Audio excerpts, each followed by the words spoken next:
सुप्रभात बच्चों। उम्मीद है आप लोगों ने अपनी छुट्टियों में खूब अपने मनपसंद के काम किए होंगे, अच्छी कहानियाँ पढ़ी होंगी, अच्छी कविताएं और अपने परिवार के साथ अच्छा समय व्यतीत किया होगा। तो चलिए अब आप वापस अपनी पढ़ाई पर आ जाइए, क्योंकि आपको पढ़ना तो है ही। प्यारे बच्चों, आज के सत्र की शुरुआत मैं इस सुविचार के साथ करती हूँ। वक्त और शिक्षक दोनों आपको सिखाते हैं। फर्क बस यह है कि वक्त इम्तहान पहले लेता है और फिर आपको सीख देता है, और शिक्षक पहले आपको सिखाते हैं और तब इम्तहान लेते हैं। हाँ बच्चों, अभी आप लोग देखें कि कैसा वक्त गुजरा, जबकि पूरे देश की गतिविधियां मानो थम सी गई थी। लगभग 2 महीने ऐसे ही बीता। अब सब चीज़ें सामान्य धारा की ओर जुड़ रही हैं। हमें साथ में इस धारा के साथ ही अब आगे बढ़ना है, लेकिन अपने को सावधानी के साथ और चैतन्य रहते हुए हर परेशानी से बचकर आगे बढ़ना है। तो चलिए अब हम लोग पढ़ते हैं आज एक कहानी। और कहानी साहित्य की वह विधा है जो मानवीय मनोभाव, मानवीय जीवन के विभिन्न अंगों को इस बखूबी वर्णित करती है कि मनुष्य न केवल आत्मानुभूति कर मनुष्य अपने मन में आनंद की अनुभूति करता है, बल्कि उस कहानियों को पढ़कर वह एक विचित्र सपनों के संसार में भी पहुंच जाता है, जिसकी सीमा आबाद होती है। कहानी वो माध्यम है। बच्चों, कितना भी आदमी पढ़ लिख क्यों न ले, कितनी भी वैज्ञानिक विचारधारा क्यों ना हो जाए, कहानी किससे मनुष्य के मन को एक सुकून प्रदान करते हैं। यही कारण है कि मनुष्य अपने कौतूहल, अपनी जिज्ञासा को शांत करने के लिए या अपनी कौतूहल जिज्ञासा की चाह के कारण कहानियों की ओर भागता है। जब हम बचपन में होते हैं तो दादी नानी की कहानियाँ, दादी नानी के दादा दादी और नाना नानी के द्वारा बताई गई कहानियाँ, जैसे नल दमयंती की, जैसे वेताल पचीसी की, ऐसी कहानियाँ हम लोग सुनते आते हैं। लेकिन जब हम बड़े हो जाते हैं, जैसे आप भी अब बड़े हो रहे हैं, फिर भी आपका मन कहानियों की तरफ बार बार दौड़ता है। आप कभी चाहते हैं शिक्षक हमें अच्छी कहानियाँ सुनाएं, कभी आप अपनी पुस्तकों में कहानियों को तलाशते हैं और पढ़कर रोचक कहानियों को पढ़कर आनंद उठाते हैं। आज मैं ऐसी ही एक रोचक कहानी आपके सामने प्रस्तुत कर रही हूँ, जिसका नाम है अनोखा वरदान। इसमें मुख्य रूप से यही बताया गया है कि बुद्धि के बल पर मनुष्य वह सब कुछ पा सकता है जो कि वह अपने सपनों में जिन्हें बुनता है, या जो चाह वो करता है, वह सब कुछ अपनी बुद्धि के बल पर पा सकता है। चलिए तो कहानी की शुरुआत हम करते हैं। बच्चों, मेरे साथ साथ आप भी घर में बैठकर अपनी किताब खोल लीजिए और शुद्ध उच्चारण कीजिए। चलिए, अनोखा वरदान। विजय सिंह नाम का एक राजा था। वह अपनी प्रजा का बहुत ध्यान रखता था। एक बार वह तूफानी रात में घोड़े पर सवार होकर एक तंग से रास्ते से जा रहा था। वह भेष बदले हुए था। मामूली कपड़े पहनकर साधारण जनता के बीच जाकर उनके हाल चाल का पता लगाना उसका नियम था। तो यहाँ पर आप देखिए, तंग से लिखने की शैली देखिए लेखक की, ये तंग रास्ते से, माने बहुत ही संकरे रास्ते से जा रहा था। जैसे आपको एक सामने एक चित्र सा समझ में आता होगा कि पतली गली से या पतले रास्ते से कहीं जा रहा है, और मामूली कपड़े में, और कैसा वातावरण उस समय था, कैसा उस समय तूफानी रात थी, रात का समय था और तूफानी रात, माने तेज हवा, आंधी, तूफान था। लेकिन चूंकि उसका रूटीन था, उसका रोज का ये काम था राजा का, कि जनता के दुख दर्द को समझने के लिए वो सामान्य आदमी बनकर, वो सामान्य वेशभूषा में जनता के बीच जाता था। तो वो ऐसी परिस्थिति में भी मौसम अनुकूल न होने के बावजूद वो अपनी जनता के बीच साधारण आदमी बनकर गया। अब चलिए हम आगे चले। एक रात राजा भेष बदलकर जा रहा था, तभी वर्षा होने लगी। कुछ ही देर में वह बिल्कुल भीग गया, परंतु उसे इसकी चिंता नहीं थी। उसे अंधेरे की भी परवाह नहीं थी। वह धीमे धीमे लेकिन सावधानी से चल रहा था। उसके घोड़े का पीछा करते हुए डाकू भी चुपके चुपके चले जा रहे थे। डाकू राजा के शानदार घोड़े पर हाथ साफ करना चाहते थे। राजा अपने घोड़े से जनता के बीच में उनके वास्तविक हालचाल को लेने के लिए जा रहा था। बारिश हो रही थी लेकिन उसकी परवाह नहीं थी। लेकिन राजा को यह एहसास था कि कुछ डाकू उसके पीछे पड़े हैं। राजा तो साधारण वेशभूषा में था, तो राजा के पास तो डाकुओं के लूटने की कोई चीज नहीं थी। लेकिन उस राजा का जो शानदार घोड़ा था, जो बांका घोड़ा था, उस पर डाकुओं की निगाह थी। अब चलिए, अचानक डाकुओं ने राजा को घेर लिया। राजा एक बार तो सकते में आ गया, और मगर वह घबराया नहीं, और सकते में आ गया माने सन्न रह गया वह, लेकिन घबराया नहीं। वह बच निकलने की तरकीब सोच ही रहा था। तरकीब माने उपाय, कि उसके घोड़े का खुर सड़क के गड्ढे में फंस गया। डाकू अभी राजा पर लपकने ही वाले थे। लपकने वाले थे माने राजा पर आक्रमण करने वाले थे, या राजा को पर हमला करने ही वाले थे, कि एक ओर से 6 नौजवान वहां आ पहुंचे। 6 युवक वहां आए और उन्होंने देखा कि एक आदमी मुसीबत में है। उन्होंने डाकुओं पर हमला किया। पीछे से अचानक हमला हुआ तो डाकुओं का ध्यान बट गया, और इस प्रकार राजा बच निकला। राजा खुद सक्षम था कि उन डाकुओं का मुकाबला कर सके, और राजा प्रयासरत था। लेकिन बाई चांस बारिश हो रही थी, घोड़े के पांव गड्ढे में फंस गए, और राजा अभी सोच ही रहा था कि वो कैसे निपटेगा इनसे। तब तक उन डाकुओं के ऊपर 6 नौजवानों ने अचानक हमला किया। ठीक है, अब आगे हम कहानी को बढ़ाते हैं। राजा इस तरह से बच गया। राजा जहां भी भेष बदल कर जाता, उसके पीछे पीछे कुछ दूरी पर उसके चुने हुए अंगरक्षक भी रहते थे। ठीक है, थोड़ी ही देर बाद राजा के अंगरक्षकों का दल भी वहां पहुंचा। उन्होंने सभी डाकुओं को बंदी बना लिया। राजा उन नवयुवकों से बड़ा प्रसन्न था, क्योंकि बिना यह जाने कि वह राजा है, उन्होंने डाकुओं से उसकी रक्षा की थी। राजा ने उन्हें बहुत बहुत धन्यवाद दिया और कहा कि वे उसके साथ महल तक चले। यद्यपि वो 9 युवक उसके राजा के अंगरक्षक नहीं थे, लेकिन उन 9 युवकों ने राजा की रक्षा करके उनके अंगरक्षकों से बढ़कर काम किया। यद्यपि राजा जहां जाता था, उनके शैडो की तरह उनके अंगरक्षक उनके पीछे पीछे होते थे।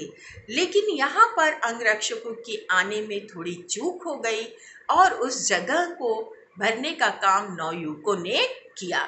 राजा उन 6 नौ युवकों से बहुत प्रसन्न हुआ और उन्हें अपने राज दरबार में आने का निमंत्रण देते हैं। ठीक है। भोर होने तक रात की घटना का समाचार सब जगह फैल गया। सारी प्रजा खुश थी कि डाकू उनके राजा का बाल भी बांका न कर सके। राज्य परिवार के लोगों, मंत्रियों, दरबारियों और सारी जनता ने नवयुवकों के साहस की प्रशंसा की या तारीफ की। यहाँ पर भोर होने माने सुबह होने पर, ठीक है, भोर होना माने सुबह होना। बाल बांका न कर सकना एक मुहावरा है। बाल बांका न कर सकना माने जरा भी नुकसान ना पहुंचा पाना, ठीक है। अगले दिन दरबार में उन नौजवानों को राजा के सामने लाया गया। राजा ने अपने सिंहासन से उतरकर उन्हें गले लगाया और मनचाहा पुरस्कार मांगने को कहा। राजा ने कहा, आप 6 नौजवान बारी बारी से जो चाहिए मांग लो। अगर मेरे बस के बाहर ना हुआ तो मैं इसी समय आपकी कोई भी इच्छा पूरी कर दूंगा। राजा ने कहा उन 6 नौजवानों को कि आप लोग बारी बारी से अपनी कोई आपके मन में कोई इच्छा हो, जो कुछ भी आप चाहते हो आप मुझसे मांग लें। यदि मेरे बस में रहा या यदि मैं उस आपकी इच्छा को पूरी करने के लायक हुआ तो मैं निश्चित रूप से आपकी उन इच्छाओं को पूरा करूंगा। ठीक है बच्चों, राजा ने वरदान मांगने को उन 6 नौजवानों से ये सुअवसर दिया। उन 6 में जो सबसे बड़ा था, राजा ने पहले उसी से पूछा। एक पल के लिए या एक क्षण के लिए उसने सोचा और फिर कहा। उस पहले सबसे बड़े वाले नौजवान ने क्या कहा? महाराज, बहुत दिनों से मेरी ये लालसा है। लालसा माने इच्छा या चाह। यह चाह थी कि मेरे पास आराम से रहने के लिए एक घर हो। मुझे बस एक अच्छा सा भव्य मकान चाहिए। ठीक है, एक अच्छे मकान की पहले नौजवान ने क्या मांग की? जो सबसे बड़ा नौजवान था उसने क्या मांग की? एक भव्य मकान की या एक आलीशान मकान की मांग की। अब दूसरा, राजा ने उसी समय उस नौजवान के लिए एक आलीशान या भव्य या शानदार भवन बनाने की आज्ञा दे दी। अब आई दूसरे नौजवान की बारी या दूसरे नौजवान को वरदान मांगने का समय आया। वह क्या मांगता है राजा से? वह अपने पद पर तरक्की चाहता था। राजा ने उसे पद पर तरक्की चाहता था माने वह अपने पद पर यानी जहां वह काम करता था उस पद पर तरक्की चाहता था या उन्नति चाहता था। राजा ने उसे राज्य दरबारी नियुक्त कर दिया और इस तरह उसकी इच्छा भी पूरी हुई। तो पहले की इच्छा थी विशाल भव्य भवन की और दूसरे की इच्छा थी कि वह जिस पद पर है उसमें उन्नति चाहता था, तरक्की चाहता था। तो उस इच्छा को पूरी करते हुए राजा ने उसे राज्य दरबारी बना दिया। अब तीसरे नौजवान ने क्या चाहा? तीसरे नवयुवक ने राजा से कहा, सरकार मैंने राजा को सरकार संबोधन करके पुकारा। मेरे गांव के लोग हर सप्ताह नगर में सब्जी तरकारी बेचने आते हैं। गांव और शहर के बीच कोई अच्छी सड़क नहीं है, इसलिए उन्हें बड़ा कष्ट होता है, खासकर बरसात में। मेरी विनती है कि एक अच्छी सड़क बनवा दी जाए ताकि उनका कष्ट दूर हो जाए। इस तीसरे नौजवान की ख्वाहिश या तीसरे नौजवान की लालसा कुछ अलग थी। पहले 2 नौजवानों ने सिर्फ अपने लिए मांगी, किंतु इसने अपने गांव, अपने परिवार और अपने आसपास के लोगों के लिए भी मांग की। उसने कहा कि मेरे गांव के लोग सब्जी तरकारी वगैरह और भी सामान बेचने के लिए गांव से हाट में या बाजार की ओर आते हैं और रास्ते की सड़क बहुत खराब है, उसे बनवा दिया जाए तो उन्हें परेशानी नहीं होगी। राजा ने उनकी तीसरे नौजवान की इस लालसा को भी पूरी किया। चलिए हम आगे देखते हैं। राजा ने उसी समय सड़क और पुलों का निर्माण कराने वाले मंत्री को ये हुक्म माने आदेश दिया कि फौरन माने तुरंत। देखिए फौरन में नुक्ता लगा, इसका उच्चारण कैसे करते हैं, फौरन, तुरंत सड़क बनाने का काम शुरू कर दिया जाए। और काम शुरू हो गया। अब आई चौथे नौजवान की बारी। चौथे नौजवान से उसकी इच्छा पूछी गई तो वो शर्माते हुए बोला, महाराज आप तो मेरे पिता समान हैं, मैं एक सुंदर पत्नी चाहता हूँ।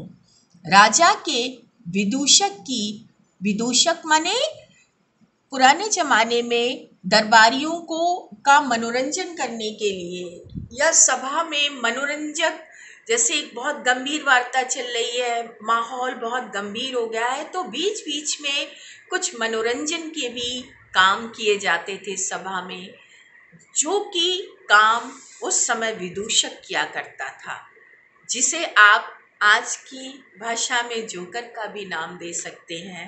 बीच बीच में हंसी ठिठोली की बातें जो कि एक स्तर की होती थी, जो राज दरबार में बोली जा सके, ऐसी हंसी मजाक की बातें विदूषक किया करते थे। ठीक है, तो राजा के दरबार में एक विदूषक जो थे, उनकी बेटी बहुत सुंदर थी। राजा ने विदूषक से पूछा, उसने खुशी खुशी उस नौजवान को अपना दामाद बनाना स्वीकार कर लिया। और ठीक है बच्चों, तो इस तरह से चौथे नौजवान की भी इच्छा पूरी हुई। चौथे नौजवान ने बेहद व्यक्तिगत मांग की। उसने ना तो भवन की मांग की, उसने ना तो किसी पद की मांग की, उसने ना तो किसी सड़क निर्माण की मांग की, उसने एक बेहद व्यक्तिगत मांग की, अपनी एक सुंदर कन्या से विवाह की। और राजा ने उसकी ख्वाहिश को भी पूरा किया। अब पांचवा नौजवान क्या मांगता है? पांचवा नौजवान ने धन मांगा। उसी समय उसे बोरों में भरकर सोना भरकर दे दिया गया। इस तरह से पांचवें नौजवान की कामना जो थी वो बहुत ही नॉर्मल, सामान्य, किसी से यदि पहली ख्वाहिश पूछो नॉर्मल आदमी से, साधारण आदमी से, तो वही कहेगा कि मुझे खूब सारा धन मिल जाए। पहली उसकी ख्वाहिश यही कि धन मिल जाए। बस वो भी, उसने भी, पांचवें नौजवान ने भी यही ख्वाहिश की और राजा ने उसकी उस ख्वाहिश को, उस लालसा को तुरंत पूरा कर दिया, बोरों में भर भर के स्वर्ण मुद्राएं देकर। अब आई छठे नौजवान की बारी। आपकी कहानी का शीर्षक इसी छठे नौजवान के अनोखे वरदान के नाम पर है। इसने राजा से, छठे नौजवान ने एक अनोखा वरदान मांगा, जिसे सुनकर पूरे दरबार के लोग स्तब्ध रह गए। अरे इतनी छोटी सी चीज, ये क्या मांग लिया इसने? लेकिन उसके बुद्धिमानी पूर्ण इस वरदान की मांग में क्या क्या छिपा था, चलिए अब हम लोग देखते हैं। अब छठे की बारी थी। उसने कहा, महाराज मेरी बस यही इच्छा है कि जब तक मैं और आप जीवित रहे, वर्ष में सिर्फ एक दिन आप मेरे यहाँ अतिथि बनकर आएं। अतिथि माने मेहमान। इस अनोखी इच्छा को सुनकर सभी हैरान रह गए माने स्तब्ध रह गए। बहुत से लोगों ने तो नौजवान को मूर्ख समझा। कुछ लोग सोचे ये क्या मांग लिया इसने, इतनी छोटी सी चीज। स्वयं राजा को भी ये बात अजीब सी लगी कि नौजवान अपने लिए कुछ नहीं मांगने के बजाय राजा को, मुझे ही अतिथि बनाना चाहता है। लेकिन उसने तो शुरू में ही कह दिया था कि जब तक उसके वश में होगा वह उनकी इच्छा पूरी करेगा। बस फिर क्या था, वर्ष में एक दिन और एक रात उसने उस नवयुवक का अतिथि बनना स्वीकार कर लिया। ठीक है बच्चों, अब देखिए राजा ने बड़े असाधारण तरीके से उसकी बात को मानने के लिए हामी भर दी। ठीक है, तुम्हारी इच्छा है भाई, मैंने पहले ही ये प्रतिज्ञा की है कि मैं तुम्हारे किसी भी जो मेरे वश में रहा, मैं हर मनोकामना पूरी करूंगा। तो अब तुमने ये मांगा है तो मैं ये कर दूंगा। मैं वर्ष में एक बार जब तक जीवित हूँ, एक दिन और एक रात तुम्हारे यहाँ मैं विश्राम करूंगा, मैं तुम्हारे आश्रय पर रहूंगा।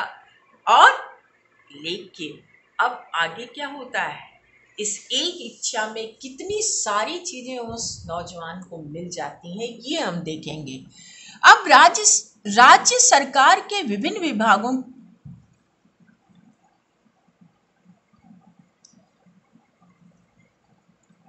ठीक है, यहां तक हो गया। हाँ, अब राज्य सरकार के विभिन्न विभागों की जिम्मेदारी या उत्तरदायित्व, जिम्मेदारी का अर्थ जिम्मेदारी, देखिए नुक्ता है तो यहाँ कैसे उच्चारण करें, जिम्मेदारी, और जिम्मेदारी का अर्थ है उत्तरदायित्व। हो गया कि राजा जब नौजवान के घर जाएं तो उनके दौरे का ठीक ठाक प्रबंध हो। दौरे का माने जब राजा जाएं तो उनके वहां पर ठहरने, उनके वहां जाने का सही व्यवस्था की जाए।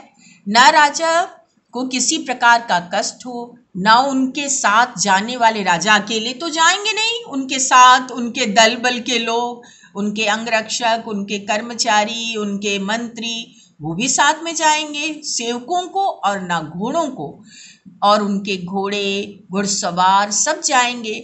बढ़िया सड़क बनाना भी जरूरी था ताकि राजा का रथ आसानी से जा सके। फिर वह प्रश्न उठा कि राजा एक छोटे से मकान में दिनों रात कैसे काटेंगे, कहाँ उठेंगे, कहाँ बैठेंगे, कहाँ खाएंगे, कहाँ पिएंगे, कहाँ सोएंगे। अतः राजसी ठाट बाट के लायक एक महल खड़ा करवाया गया।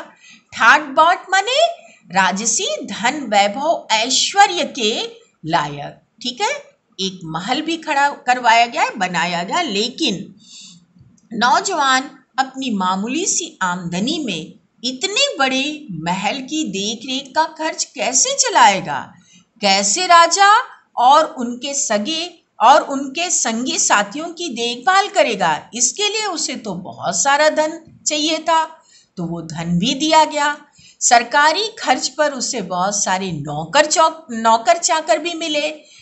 फिर क्या हुआ, पुरानी चली आ रही ये प्रथा थी, ये रीति रिवाज था कि उस रीति रिवाज के अनुसार राजा किसी राज दरबारी का ही अतिथि बन सकता था। इसलिए उस नवयुवक को राज दरबारी की पदवी भी देनी पड़ी। अब तो उसका उतना ही सम्मान होने लगा जितना किसी राजकुमार का होता था। अभी एक और बात बाकी थी, जिस घर में राजा अतिथि बनकर ठहरेगा उसकी गृहिणी माने उस घर की गृह स्वामिनी या पत्नी भी कह सकते हो, को राजा के मिजाज और पसंद का पता होना चाहिए। मिजाज माने राजा क्या पसंद करते हैं, उनको कैसी चीजें अच्छी लगती हैं, उनका क्या स्वभाव है, ये चीजें पता होनी चाहिए। इस बात की जानकारी राजकुमारी से अधिक और किसे हो सकती थी। अतः शीघ्र ही नवयुवक से राजकुमारी के विवाह की तैयारियां भी की जाने लगी। प्यारे बच्चों, नौजवान ने मांगा तो एक ही वरदान, लेकिन उसे अपने 5 जो मित्र थे उसके उन 5 मित्रों के मांगे हुए वरदान खुद ब खुद एक ही वरदान के साथ मिल गए। जैसे अगर राजा कहीं भी जाएगा, आप ही देखिए, कभी हमारे शहर में पटना में यहाँ पर कभी प्रधानमंत्री आने वाले होते हैं या महामहिम राष्ट्रपति आने वाले होते हैं, तो देखिए सड़कों की क्या चाक चौबंद व्यवस्था हो जाती है। चारों तरफ बैरिकेड लग जाते हैं, बांस बल्लियां लग जाती हैं, सजा दिया जाता है शहर को। आज भी तो आज भी जैसा होता है वैसा राजाओं की तो शानो शौकत और भी होती थी। राजा जिस गली से गुजरते थे उन सड़कों पर पानी का छिड़काव होता था कि धूल ना उड़े। राजा के घुड़सवार आगे आगे जाते थे, पीछे अंगरक्षक पूरा दल बल के साथ राजा जाता था। तो अगर किसी सामान्य आदमी के घर जाएगा तो राजा रहेगा एक दिन एक रात कहाँ, किसी झोपड़ी में तो गुजर बसर नहीं करेगा। राजा के लिए तो विशेष व्यवस्था होनी चाहिए। तो राजा के लिए विशाल भवन का निर्माण हुआ। राजा के लिए सड़क, उस गांव को सुव्यवस्थित किया गया। सारी पानी की व्यवस्था, सड़क की व्यवस्था की गई, साफ सुथरा किया गया। फिर राजा के पास आएंगे उनके इतने सारे लोग, तो बहुत सारे नौकर चाकर की जरूरत पड़ेगी। तो सामान्य आदमी इतने नौकर चाकर का भार वहन कैसे करेगा। तो उसके लिए और सारी व्यवस्था के लिए धन दौलत भी दी गई। और सामान्य आदमी, उस समय ये प्रथा थी कि राजा किसी साधारण आदमी के यहाँ नहीं जाता था। तो उसकी इस मनोकामना को राजा के इस रीति रिवाज जो उस समय था उसको पूरा करने के लिए उसे एक विशेष राज दरबारी का पद भी दिया गया।